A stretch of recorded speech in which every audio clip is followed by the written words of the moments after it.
이 땅 위에 빛이 있기 전에 저 새벽별 타락했네. 그 밝은 빛 어둠이 되었고 죄악이 시작되었네.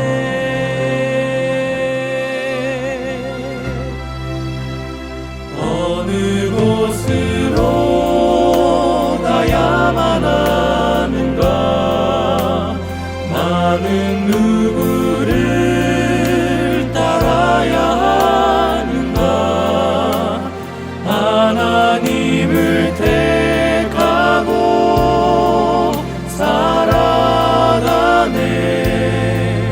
어두운 길에 희망이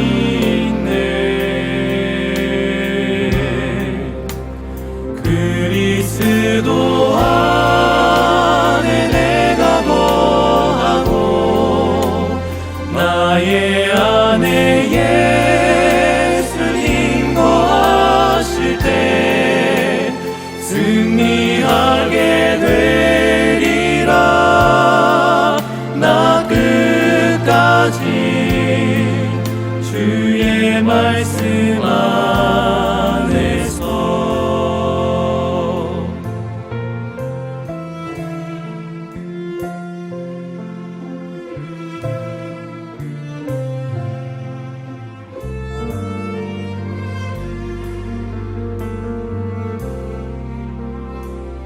나의 걸음, 나의 모든 선택, 그 안에 사랑이 있다면 내 안에 빛 영원히 거하리. 모든 전쟁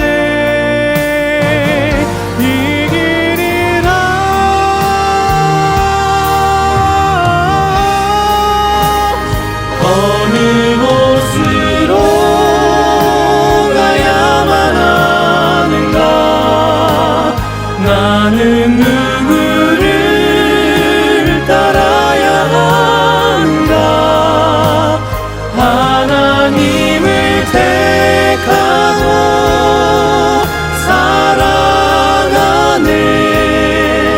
어두운 길에 소망이 있네.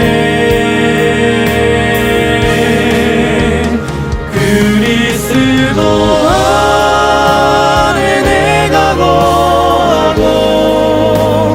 나의 안에 예수님 거하실 때 승리하게 되리라. 나 끝까지 주의 말씀 안에서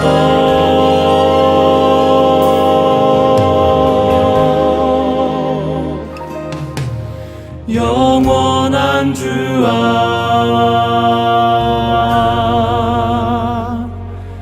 안에서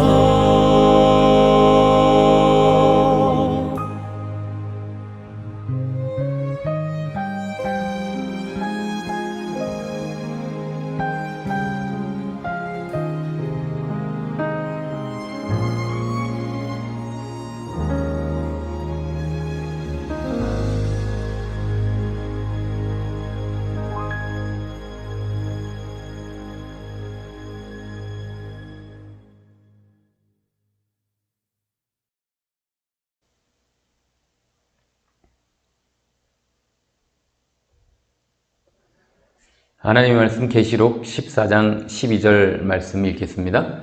성도들의 인내가 여기 있나니 저희는 하나님의 계명과 예수 믿음을 지키는 자니라. 여러분 안녕하십니까? 반갑습니다.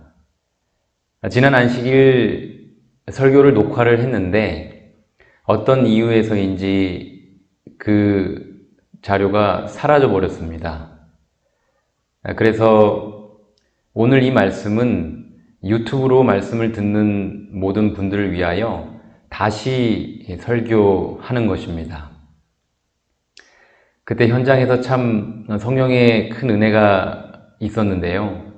그 동일한 성령께서 이 말씀을 통하여 이 말씀을 듣는 모든 분들의 마음속에 충만히 역사해 주시기를 예수님의 이름으로 기도합니다. 네, 저는 지난주 수요일, 목요일 1박 2일 동안 동중하나회 보건복지부에서 주관하는 목회자 뉴스타트 지도자 교육에 간증을 부탁받아서 다녀왔습니다. 특별히 올해의 정선교회에서 일어나고 있는 이 놀라운 기적들을 전하고 왔는데요. 여러분들도 각자 경험하고 계시는 하나님의 은혜와 축복을 주변 사람들에게 나누며 살아가시기를 바랍니다. 계시록 14장에 기록되어 있는 세 천사의 기별에는 이렇게 마지막 남은 자손들의 특징이 기록되어 있습니다. 저는 오늘 우리가 과연 예수 믿음을 지키는 자들인지 함께 살펴보고자 합니다. 이 본문에 기록된 예수 믿음은 두 가지 의미로 해석될 수 있는데요. 예수님을 믿는 믿음과 예수님의 믿음입니다. 오늘 우리는 예수님의 믿음으로 예수님을 믿고 있느냐라는 것이죠. 먼저 예수님을 믿는 믿음은 무엇일까요? 여기 사도행전 16장 31절에 보면 가로되 주 예수를 믿으라 그리하면 너와 내 집이 구원을 얻으리라 라고 기록되어 있습니다. 예수님을 믿으면 그 결과로 구원을 얻는 것입니다. 이 마태복음 1장 21절에 보면 이 예수님의 이름의 뜻이 나오죠. 예수님의 이름의 의미는 자기 백성을 저희 죄에서 구원할 자라는 뜻입니다. 즉 예수님이란 이름의 의미 자체가 구원이에요. 이 구원은 예수님 재림하실 때 마침내 궁극적으로 얻는 구원을 의미하지만 그에 앞서 매일의 삶 속에서 우리를 죄로부터 구원하시겠다는 예수님의 약속이기도 한 것입니다. 그런데 로마서 10장 13절에 보면 누구든지 주의 이름을 부르는 자는 구원을 얻으리라 라는 말씀이 기록되어 있어요. 즉 믿음으로 예수님을 부르면 그분 안에 들어가 구원을 경험할 수 있음을 우리는 이 말씀에서 깨닫게 되는 것입니다. 즉 예수님을 믿는다는 것은 무엇인가? 예수님을 불러 구원을 경험하는 것입니다. 그러니까 우리가 예수님을 믿고 있다면 우리의 일상생활에서 그분의 이름을 부르고 있을 거예요. 우리에게 예수 믿음 있나요? 성령께서 우리 각자의 마음과 삶을 이 시간 살펴주시기를 간절히 기도합니다. 예수님을 믿는 사람들은 반드시 그분의 이름, 구원의 이름, 예수님을 부르며 예수님을 바라보며 산다는 것이죠. 자, 두 번째, 예수님의 믿음은 그럼 무엇일까요? 예수님께서 소유하셨던 믿음, 예수님께서 이 땅에서 행사하셨던 믿음을 의미하는데요. 예수님께서는 이 땅에 계실 때 한순간도 믿음이 아닌 때가 없으셨어요. 그분의 모든 생각과 모든 말과 모든 행동이 다 믿음이셨습니다. 심지어 누구를 쳐다보는 눈빛 하나에서도 그분은 믿음으로 행하셨어요. 우리가 잘 아는 대로 이 베드로가 예수님을 부인했을 때 그분은 아무 말씀하지 않으시고 베드로를 믿는 믿음으로, 예수님은 하나님 아버지를 믿는 믿음으로 그를 바라보았죠. 쳐다만 봤는데도 그는 회개했습니다. 예수님의 믿음으로 베드로는 회개했던 거예요. 여러분, 이 믿음에는 참으로 놀라운 능력이 있고 믿는 자에게는 성경에 보면 능치 못할 일이 없다고 기록되어 있어요. 이 마태복음 8장에 예수님께서 백부장에게 다음과 같이 말씀하시죠. 내 믿은 대로 될지어다. 그리고 백부장이 믿은 대로 하인이 그 시로 나았습니다. 또 마태복음 9장에는 예수님께서 소경들에게 다음과 같이 말씀하셨습니다. 너희 믿음대로 되라. 그리고 소경들의 믿음대로 그들의 눈이 밝아졌어요. 믿음대로 되는 것은요, 하나님께서 정하신 법칙이에요. 이거는 하늘의 법칙입니다. 만유인력의 법칙처럼 말입니다. 이 사과를 공중에서 떨어뜨리면 반드시 땅에 떨어지는 것처럼 믿음대로 되는 것이 바로 하늘이 정하신 법칙이라는 것입니다. 여러분, 이 믿음의 법칙과 능력은 오늘날 과학적으로도 밝혀지고 있는데요. 플라시보 효과, 즉 위약 효과가 대표적인 예입니다.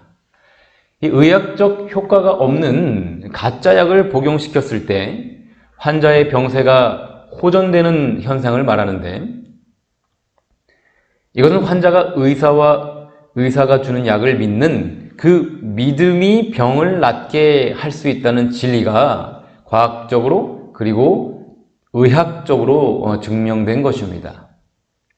그런데 한 발 더 나아가서 가짜 약인 것을 알고 먹어도 효과가 있다는 연구 결과가 나왔는데요. 영상으로 잠시 보시겠습니다. 가짜 약을 진짜 약으로 알고 복용해 고통 완화 등의 효과가 나타나는 걸 위약 효과라고 합니다. 그런데 환자가 가짜 약이라는 사실을 알고 먹어도 이와 같은 효과가 나타난다고 합니다. 어찌된 일일까요? 이성규 기자입니다.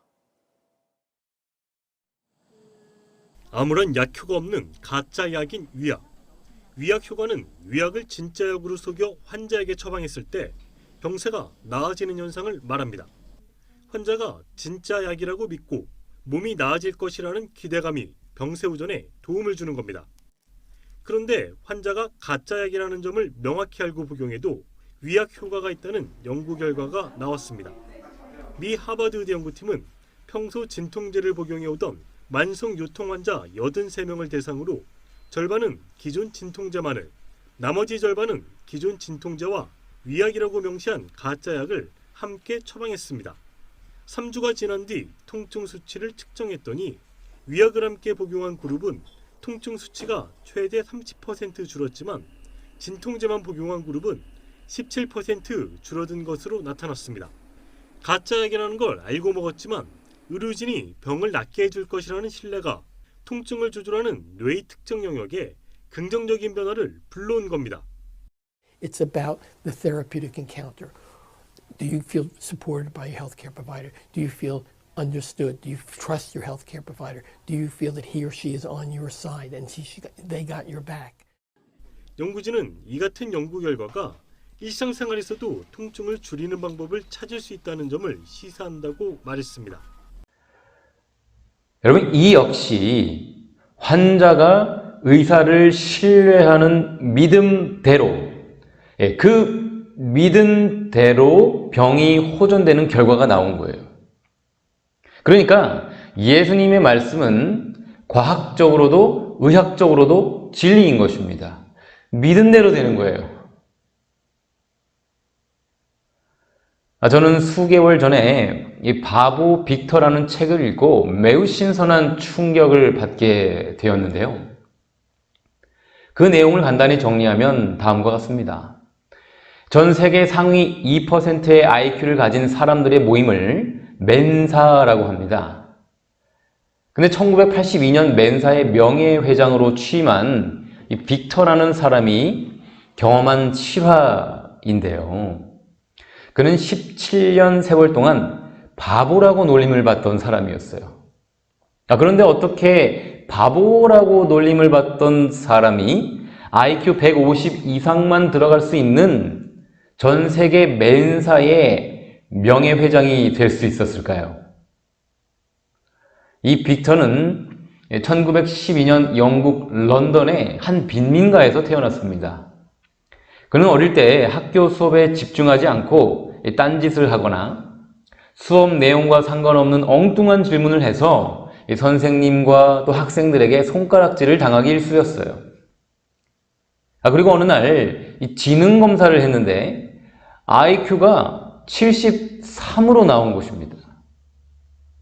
그런데 그 결과를 그 선생님의 실수로 그만 이 소문이 퍼지게 되었어요. 그래서 친구들은 빅터를 바보 빅터라고 놀려대기 시작했고요. 빅터 역시 그때부터 자신을 바보라고 믿기 시작했습니다. 결국 그는 15살에 학교를 그만두게 됩니다. 빅터는 학교를 자퇴한 후 방황하다가 어렵게 한 목재 회사에 취직을 합니다. 그러나 자신을 바보라고 믿던 그 빅터는 실수를 많이 하게 돼요. 거기서도 그만 바보 빅터로 불리게 되죠. 그리고 결국 그는 얼마 못 가서 해고당하고 맙니다. 그 제대로 된 직장도 구하지 못한 이 바보 빅터는 여러 직업을 전전하며 떠돌이 생활을 합니다. 그는 막노동으로 생계를 겨우겨우 이어갔지만 미국 대공황까지 터지는 바람에 그 막노동 직업마저 잃게 돼요. 이제 바보 빅터에게는 더 이상 희망이 없어 보였습니다. 빅터는 스스로 머리 나쁜 바보라고 굳게 믿었고요. 모든 희망을 다 버리게 됩니다. 이 자책과 실망으로 괴로운 나날을 보내던 빅터는 또 설상가상으로 세계 2차 대전이 일어나고 말았어요. 그래서 전쟁에 참전하기 위해 빅터는 입대 절차를 밟게 되는데요. 육군 부대에서 실시한 지능 검사에서 빅터의 IQ가 173으로 나온 것입니다. IQ가 173이에요. 그때 당시 육군에서 실시한 IQ 검사 중 최고 점수였습니다. 여러분, 과연 어떻게 된 것일까요?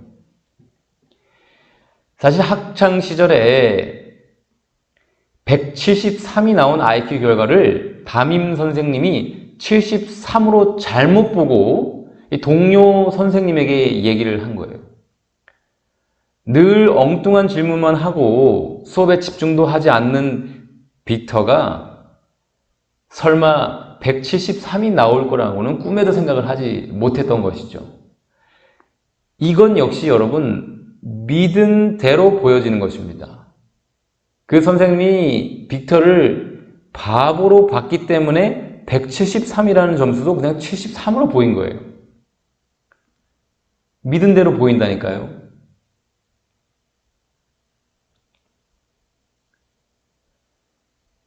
그런데 그 선생님이 이야기하는 것을, 빅터의 IQ 점수가 73이라는 것을 그만 빅터의 친구들이 우연히 듣게 된 거예요.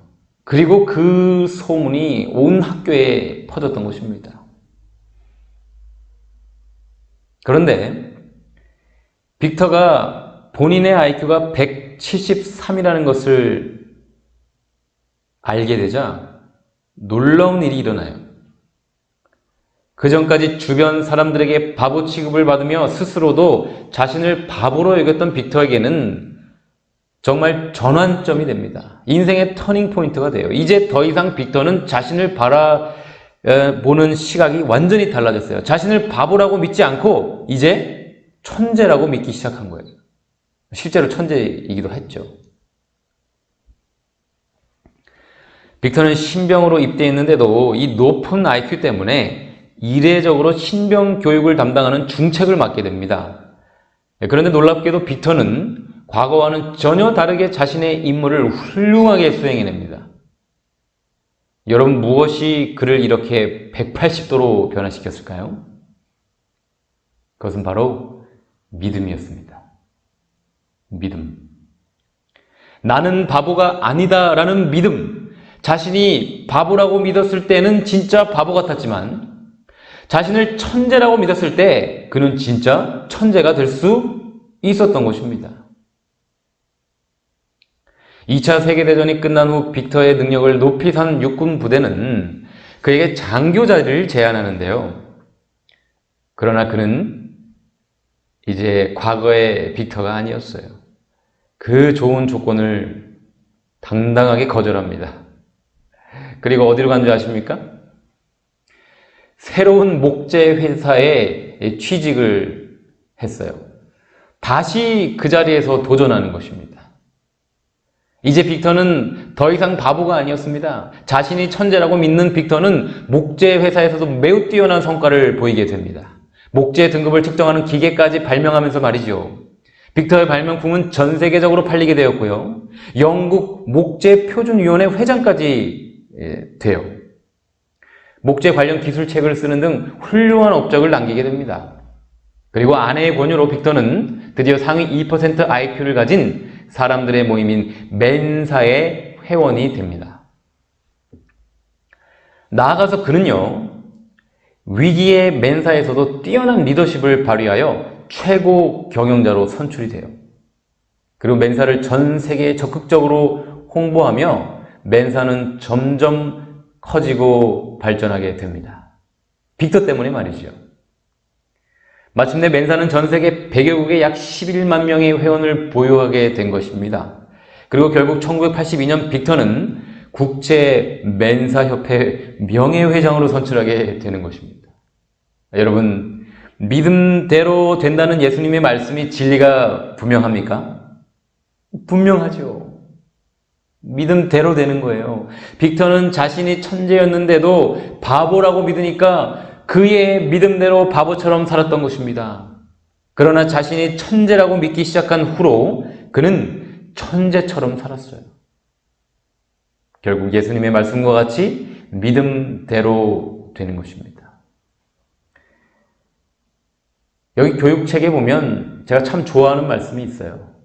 욥이 믿은 대로 그에게 그렇게 되었다. 그는 그가 나를 단련하신 후에는 내가 정금같이 나오리라고 말하였다. 그대로 이루어졌다. 우리가 믿는 대로 그대로 이루어짐을 기억하게 되시기를 간절히 기도합니다. 여러분, 믿은 대로 그렇게 그대로 이루어지는 것입니다. 믿음은 하늘의 법칙이니까요. 예수님께서는 믿음으로 사는 삶을 우리에게 모본으로 보여주셨습니다. 우리가 말씀으로 예수님을 바라볼 때 우리에게 예수 믿음이 있는지 없는지를 깨달을 수 있을 거예요. 예수님께서는 믿음으로 아기가 되어 구유에 누우셨습니다. 여러분, 이것을 깊이 묵상할 때 정말 경이롭고 놀라운 믿음이 아닐 수 없어요.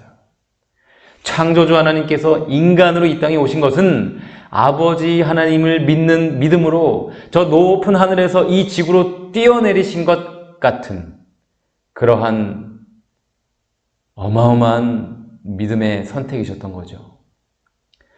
이 마치 캐나다 기러기 새끼가 어미를 믿는 믿음으로 높은 절벽에서 뛰어내리는 것과 같습니다. 영상을 보시겠습니다. Where she goes, they follow.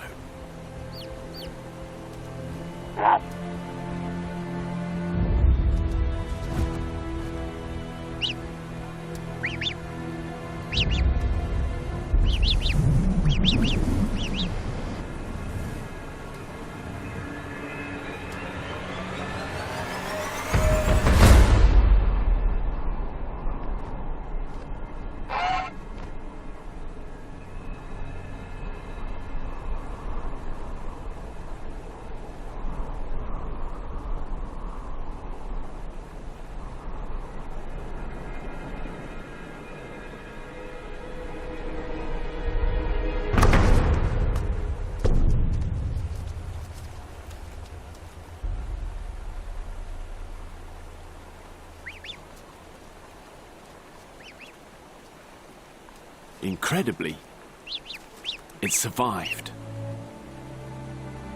캐나다 기러기 새끼가 절벽에 부딪힐 때 많이 놀라셨죠? 저도 죽은 줄 알았습니다. 이 아가새가 어미를 신뢰하는 믿음이 참으로 경이롭지 않습니까? 저는 이 아가새를 보면서 예수님께서 이 땅에 인간으로, 그것도 무력한 아기로 태어나신 그 믿음이 보이더라고요. 예수님께서도 죽음을 무릅쓰고 오직 아버지를 믿는 믿음으로 이 땅에 뛰어내리신 것입니다. 오늘 우리에게 이 예수님의 믿음이 있습니까? 예수님께서는 말씀을 믿음으로 사탄의 시험에서 승리하셨습니다. 그리고 예수님께서는 믿음으로 가나의 혼인잔치에서 물을 포도즙으로 만드셨어요. 뿐만 아니라 예수님께서는 믿음으로 오병이어의 기적을 베푸셨습니다. 오늘 우리에게는 예수님의 믿음이 있나요? 예수님께서는 믿음으로 폭풍우를 잠잠케 하셨고요. 그분은 믿음으로 물 위를 걸으셨습니다. 오늘 우리에게 예수님의 믿음이 있습니까? 예수님께서는 믿음으로 소경의 눈을 뜨게 해주셨어요. 오늘 우리에게 그분의 믿음이 있습니까? 혹시 우리가 영적 소경은 아닐까요? 예수님께서는 믿음으로 베데스다에 38년 된 중풍병자를 고치셨습니다. 오늘 우리에게는 그분의 믿음이 있을까요? 혹시 우리가 영적 중풍병자는 아닐까요? 예수님께서는 믿음으로 12해를 혈루병으로 고통당하던 여인을 구원해 주셨습니다. 우리에게는 그분의 믿음이 있습니까? 혹시 우리가 영적 혈루병자들은 아닐까요? 예수님께서는 믿음으로 문둥병자를 고치셨습니다. 오늘 우리에게 예수님의 믿음이 있습니까? 혹시 우리가 영적 문둥병자들은 아닐런지요? 예수님께서는 믿음으로 거라사에서 군대 귀신 들린 자들의 귀신을 쫓아내셨습니다. 오늘 우리에게는 예수님의 믿음이 있습니까? 만약 우리에게 예수님의 믿음이 있다면 우리도 예수님처럼 이러한 놀라운 일들을 할 수 있을 것입니다. 하나님을 믿는 믿음으로 말미암아 말이죠. 그렇지 않다면 혹시 우리가 귀신 들린 자들은 아닐까요? 예수님께서는 믿음으로 달리다궁 하시며 죽은 소녀를 살리셨습니다. 오늘 우리에게는 그분의 믿음이 있나요? 혹시 우리가 영적으로 죽은 자들은 아닐까요? 예수님께서는 믿음으로 죽은 나사로를 부활시키셨습니다. 오늘 우리에게는 예수님의 믿음이 있습니까? 혹시 우리가 영적 부활이 필요한 자들은 아닐런지요? 예수님께서는 믿음으로 십자가에서 자신의 영혼을 아버지 하나님 손에 부탁하시고 죽으셨습니다. 뿐만 아니라 그분께서는 믿음으로 부활하시고 믿음으로 승천하셨습니다. 오늘 우리에게는 그 예수님의 믿음이 있습니까? 저는 이 말씀으로 예수님을 바라볼 때 제게 예수 믿음, 즉 주님께서 소유하셨던 믿음이 없음을 고백할 수밖에 없습니다. 우리에게 예수 믿음이 없다면 어쩌면 우리는 남은 자손들이 아닐지도 몰라요. 예수님께서는 마가복음에 다음과 같이 말씀하셨거든요. 믿는 자들에게는 이런 표적이 따르리니 곧 저희가 내 이름으로 귀신을 쫓아내며 새 방언을 말하며 뱀을 집으며 무슨 독을 마실지라도 해를 받지 아니하며 병든 사람에게 손을 얹은 즉 나으리라 하시더라. 여기 예수님께서는 믿는 자들에게 말씀하셨어요. 교회를 오래 다닌 자들에게, 안식일을 잘 지키는 자들에게, 11조를 잘 내는 자들에게가 아니라 믿는 자들에게는 이러한 표적들이 나타날 거라고 말씀하셨다니까요.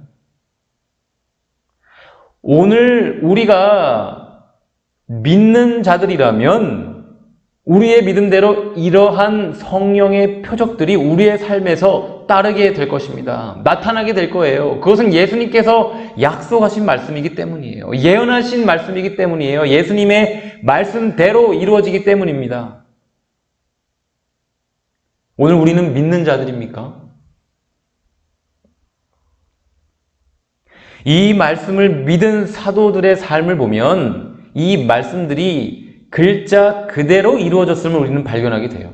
사도행전 3장에 보면 나면서 안진뱅이 된 자를 사람들이 메고 왔습니다. 그 안진뱅이는 베드로와 요한이 성전에 들어가려 함을 보고 구걸하지요. 그때 베드로가 요한으로 더불어 주목하여 우리를 보라라고 말합니다. 그 안진뱅이는 저희에게 무엇을 얻을까 하여 바라보죠. 그때 베드로가 유명한 믿음의 말을 합니다. 은과 금은 내게 없거니와 내게 있는 것으로 내게 주노니 곧 나사렛 예수 그리스도의 이름으로 걸으라. 여러분, 이 베드로는 얼마나 큰 믿음이 있었습니까? 이것은 예수 믿음이었다니까요.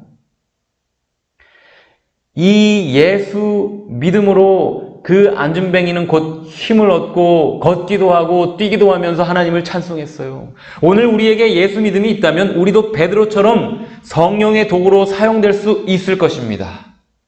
믿으시길 바랍니다. 믿음대로 될 것입니다. 계속해서 사도행전 5장에 보면 사도들의 손으로 민간의 표적과 기사가 많이 일어났다고 기록되어 있어요.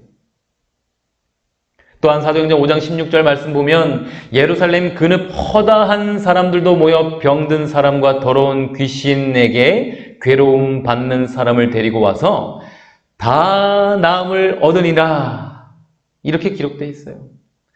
다 나음을 얻으니라. 얼마나 참 복음입니까? 예수님의 믿음으로 예수님을 믿었던 사도들에게도 예수님과 같은 동일한 믿음의 열매들이 나타난 것을 우리는 이 말씀들 가운데서 확인하게 되는 거예요. 즉, 오늘 우리가 예수님의 믿음으로 예수님을 믿는다면 우리도 성령의 역사를 경험할 수 있게 될 것이라는 귀중한 깨달음을 우리는 얻게 되는 것이죠. 또한 사도행전 8장에는 사도 빌립이 사마리아 성에 내려가서 그리스도를 백성에게 전파할 때 다음과 같은 믿음의 역사가 나타났다고 기록되어 있어요. 많은 사람들에게 붙었던 더러운 귀신들이 크게 소리를 지르고 나가며 또 많은 중풍병자와 안진뱅이가 나음을 얻었어요. 믿는 자들에게 일어나리라고 하셨던 예수님의 말씀 그대로 된 것입니다. 그분의 믿음대로 된 거예요. 사도 바울 역시 믿음으로 귀신에게 예수 그리스도의 이름으로 내가 내게 명하노니 그에게서 나오라고 하시니 귀신이 즉시 나왔어요. 여러분, 지금 우리의 가족들, 친구들, 그리고 잃은 양들이 하나님께 나오지 못하게 하는 이유가 무엇입니까? 그 존재들은 바로 귀신들이에요. 악령들입니다. 마귀, 사탄이죠. 그런데 우리에게 예수 믿음이 있다면 그들을 괴롭히는 귀신들을 내어 쫓을 수 있는 것입니다. 예수님께서 그러하셨고요. 사도들이 그렇게 했어요. 하나님께서 우리에게 예수 믿음을 창조하여 주시기를 간절히 기도합니다. 그래서 우리가 예수님의 이름을 믿는 믿음으로 그 귀신들도 악령들도 내어 쫓을 수 있게 되기를 간절히 예수님의 이름으로 기도해요. 오늘도 여전히 예수님께서 살아계시고 사도들처럼 예수 믿음을 소유한 자들이 있다면 오늘날도 이러한 구원의 역사들이 일어날 수 있는 것입니다. 저는 그런 곳이 우리나라에 있는 것을 보고 참 신선한 충격을 받았어요. 새로남 쉼터에 가보니까 오직 말씀을 믿는 믿음으로 놀라운 치유와 회복과 구원이 이루어지고 있더라고요. 오늘도 그런 일들이 일어나더라니까요. 얼마 전에 말레이시아에서 유명한 전문 요양원을 운영하고 있는 데이빗 팜이라는 분도 자신의 친구 가족을 새로남 쉼터에 보내오셨더라고요. 데이빗 팜이 그 요양원에서 전문 의사들도 고용했고 전문 영양사들도 있고 또 여러 요법들도 병행하고 있는데 회복률이 약 10에서 15%만 된다고 해요. 그 데이빗 팜이 한 얘기입니다. 그 정말 유명한 요양원이거든요. 세계적으로. 그런데 이 쉼터에서는 말씀으로만 하는데 50% 이상이 회복된다는 소식이 있으니 한번 가보라고 권유했던 거예요. 제가 알기로는 회복률이 한 7, 80% 이상 돼요. 그것도 새로남 쉼터에 오는 이 병자들은 그 예사로운 병들이 아니잖아요. 병원에서 다 두 손 두 발 든 그런 참 말기 환자나 뭐 불치병, 난치병 뭐 이런 정신병 이런 사람들이 주로 오거든요. 그런데도 회복률이 그렇게 높아요. 아무튼 며칠 전 그 가족들이 간증을 하는 것을 제가 들었는데, 와, 이번에 이 쉼터에서 하나님을 개인적으로 만나고 구원을 경험했더라고요. 그 가족이 회복되고, 특별히 그 아이가 이제 13살인데, 한국 나이로는 15살 될 거예요. 그런데 키가 정말 작아요. 왜 그러냐면 부모님들이 너무 막 심하게 계속 싸우고 또 아이를 막 윽박 지르고 혼내고 그래서 스트레스가 너무 많아서 잠을 못 잔 거예요, 아이가. 키도 안 크고 온몸에 아토피가 걸렸어요. 이 아토피는 이 피부과 가서 약 먹어도 안 낫거든요. 그런데 그 아이가 부모님이 하나님의 사랑을 깨닫고 말씀을 믿음으로 회복되니까 아이가 이제 잠을 잘 자기 시작하는 것입니다. 아이의 표정이 많이 바뀌었더라고요.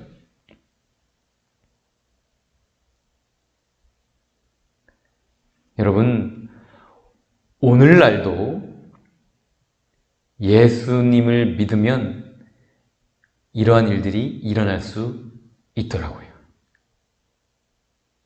오늘날도 예수님의 믿음으로 예수님을 믿는 자들을 통하여 성령께서 역사하심을 기억하게 되시기를 간절히 기도합니다. 그리고 우리가 그런 믿음의 통로로 사용되게 되기를 예수님의 이름으로 기도해요. 계시록 3장 17절에 보면 마지막 남은 교회 라오디게아 교회의 상태가 이렇게 예언되어 있죠. 내가 말하기를 나는 부자라 부요하여 부족한 것이 없다 하나. 우리는 남은 자손, 남은 교회라고 자부하고 있지 않습니까? 그런데 예수 믿음이 없는데 믿음이 있다고 착각하는 저와 여러분의 상태가 아닐까요? 여러분, 사실 이렇게 자신을 높이고 자부심을 가지고 교만한 말을 하는 것은 예수님과 멀리 있다는 증거예요. 은혜의 천국 밖에 있다는 뜻입니다.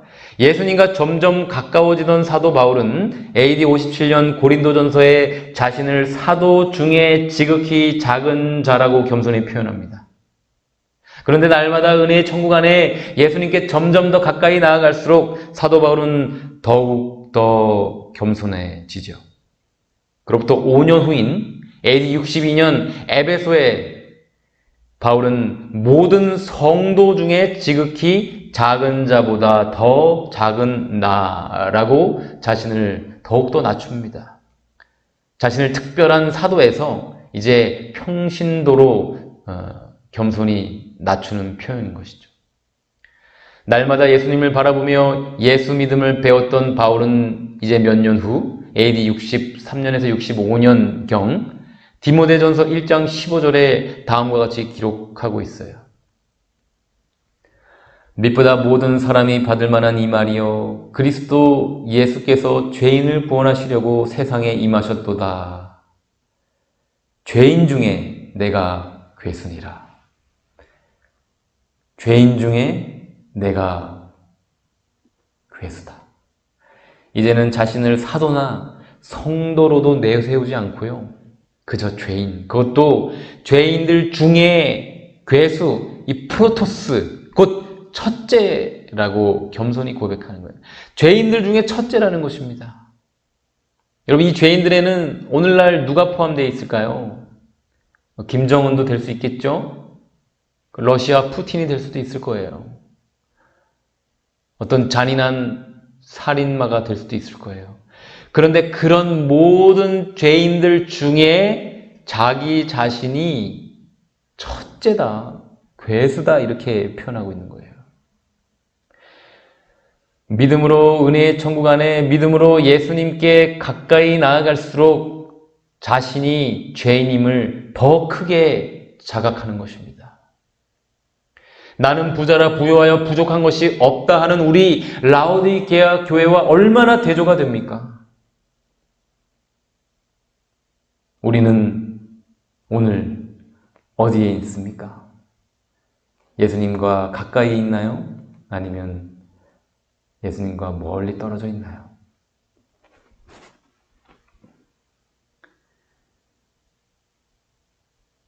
오늘 우리는 예수님의 믿음을 바라보면서 그리고 사도들의 믿음을 생각하면서 믿음 없는 우리의 곤고한 것과 가련한 것과 가난한 것과 눈 먼 것과 벌거벗은 처지를 깨달을 수 있게 되었습니다.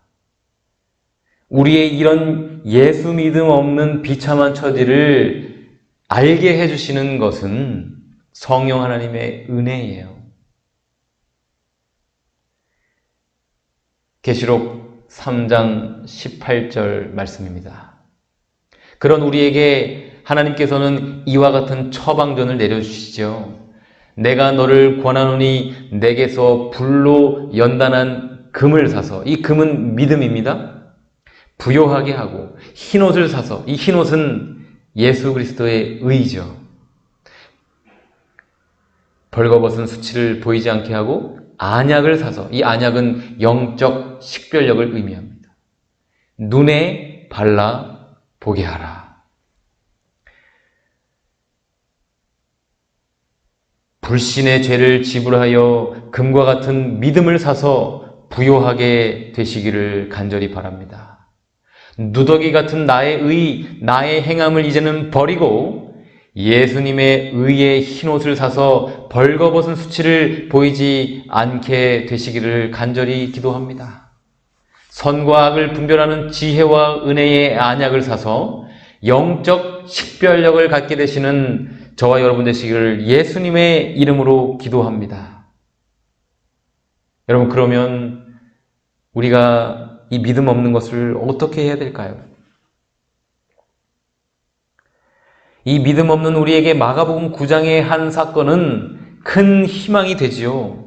예수님께 귀신 들린 아들을 데리고 온 이 믿음 없는 한 아버지에게 주님께서는 다음과 같이 말씀하십니다. 할 수 있거든이 무슨 말이냐? 믿는 자에게는 능치 못할 일이 없느니라. 믿음 없는 그 아버지에게 예수님께서는요, 믿음을 주셔요. 믿음을 주신다니까요. 믿음은 예수님께서만 주실 수 있는 선물이에요. 우리가 우리의 노력과 힘으로 만들어내는 것이 아니에요. 예수님께서만 주실 수 있는 은혜의 선물인 것입니다. 곧 그 아이의 아비가 예수님께 소리를 질러 말씀하지요. 내가 믿나이다. 나의 믿음 없는 것을 도와주셔서. 자신의 불신의 죄를 지불하여서 믿음을 산 거예요. 그러니까 믿음도 구하면 예수님께서 우리에게 주셔요.